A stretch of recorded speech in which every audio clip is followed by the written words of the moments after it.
So this is Love, Chapter 15.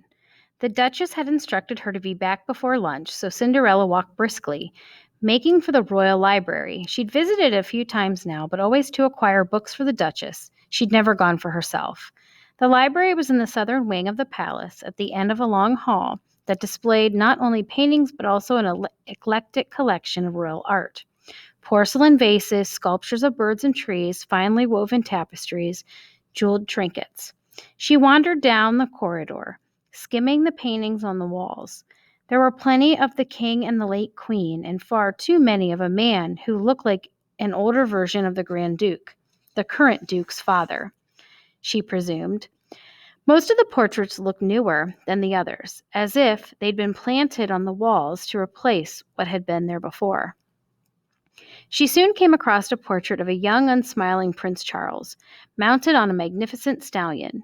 "You look so serious," Cinderella said to her portrait, her shoulders shaking with humor, but her laughter soon died. The artist had also somehow managed to capture the depth in Charles's warm eyes. He couldn't have been much older than 7, the age the Duchess had said she'd been when he'd lost his mother. A bittersweet mix of emotions stirred inside Cinderella, but she pushed them aside as she entered the library. What book should I seek? She wondered aloud, unable to contain her excitement. One of those pirate adventures Her Highness can't seem to get enough of reading, or a book on gardening or art.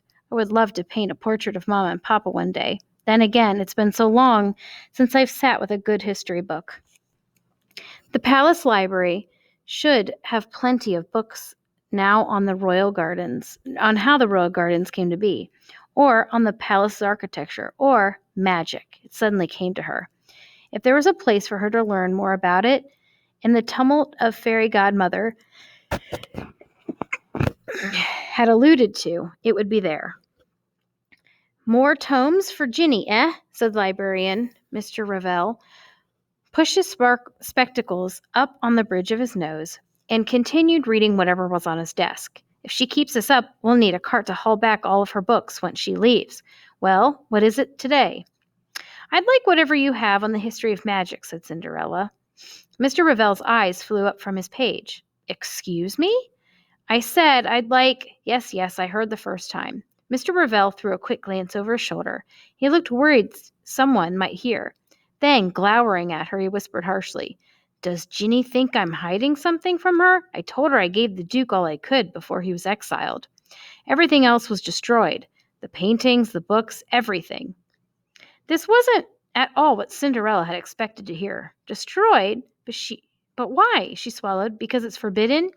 "Obviously, you dim-wit child. But why? Why is it?" He scoffed. "I suppose you're too young to remember its perils. Always praying that our prince or princess wouldn't be cursed at birth by a dark fairy. The council spent years working to ban magic, but we are all better for it." The speech sounded rehearsed, like something Mr. Revell was supposed to say. What would happen if a fairy were to sneak back into Aurelius and use her magic? She would be executed, most certainly. "Executed?" Cinderella cried. "But magic can do so much good. Why would the king—" "Shh!" the librarian cried. "Enough with the questions. We shouldn't even be discussing this. Are you trying to get me dismissed? Tell your mistress I value her position here, and I don't want to hear about this ever again." "Yes," Cinderella said, stricken by the librarian's outburst. "Yes, sir. Now, if there's nothing else— Oh, hello there." A group of girls entered, distracting Mr. Revell, as Cinderella slipped into the library. Once she lost herself among the stacks, she let out a sigh of relief. So it was true. Music was forbidden. Did that mean Lenore had put her life in danger by helping Cinderella go to the ball? Cinderella's thoughts spun wildly, trying to make sense of it all. She had so many questions. She spent the next hour searching the library for vestiges of the mysterious magic archive. But as Mr. Revell had warned her, everything was gone, which only made her wonder, why was magic so dangerous that there couldn't even be books about it? Tired and about to give up, Cinderella suddenly remembered the mysterious note she'd seen in the book she'd borrowed from Genevieve. "We must bring magic back. Maybe 36 ships and 47 pirates can help. Art." The numbers had to mean something. 36 ships and 47 pirates. Could they be shelves and books in the library? And art? Could she find a clue in the art history collection? It was worth a try. Besides, she whispered to herself, If there used to be fairies in Aurelius, then they couldn't have gotten rid of everything. There has to be something, maybe a book on painting or sculpture that refers to magic. Unfortunately, even as she pored over the books in the art section, she couldn't find anything. Shelf 36, book 47, and a volume on medical needlepoint. Shelf 47, book 36, was a tome on painting without color. She was about to give up when she returned to the fiction section where she usually borrowed novels for the Duchess. If she couldn't find something for herself, she could at least bring Genevieve a new book. As she scanned the shelves, she wondered whether the 36 might have been 86. After all, the note had been old and smudged. There, book 47 on shelf 86 caught her eye. It was nearly the last book in the collection, a slim volume wedged between two thicker ones, The Historical Tapestries of Pirates. Her heart jumped. That doesn't seem to belong here. The edges of the spine were singed, many of the pages ripped out, but as Cinderella closed the book, about to give up, she heard something flutter inside the book's spine. Carefully she looked inside and pried out a tightly wrapped scroll. Art, read a label on the parchment. It was fragile with age, and it crinkled under her fingertips. No, it wasn't parchment at all, but a page from an adventure novel much like the ones the Duchess read. A note was written in the corner. I'll meet you at the fork in the tunnels tomorrow at noon. Ferdinand intends to destroy it. Ginny. Could this note be from Duchess Genevieve? And the note in the other book she'd found, Art, that was the name of her husband, Arthur. Cinderella reread the note over and over again, unable to believe what she'd found.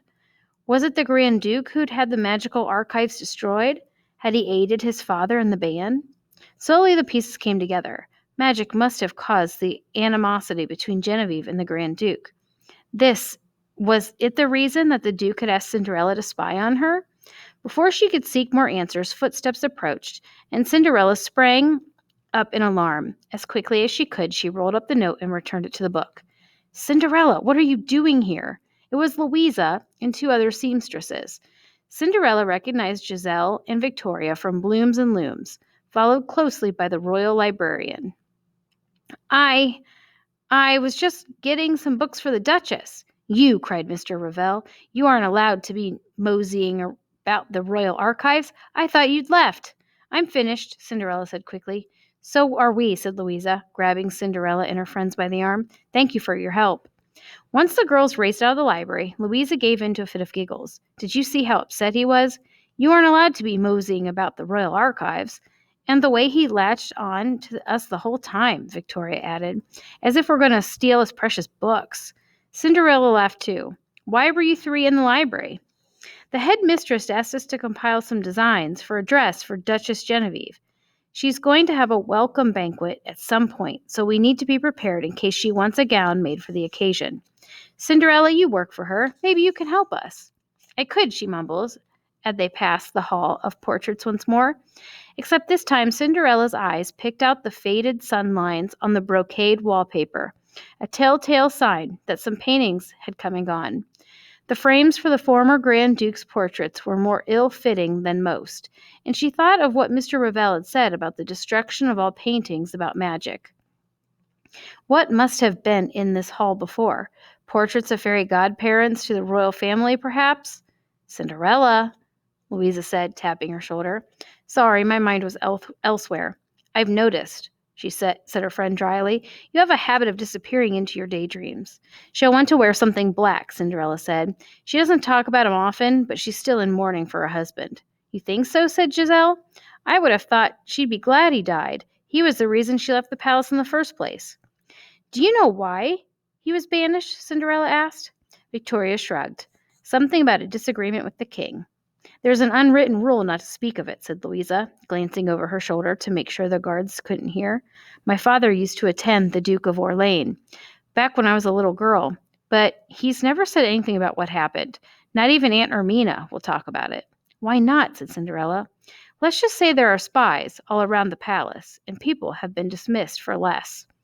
While the seamstress changed topics back to what Duchess Genevieve should wear to her welcoming banquet, Cinderella listened only half-heartedly. She had a hunch the so-called spies were the Grand Dukes.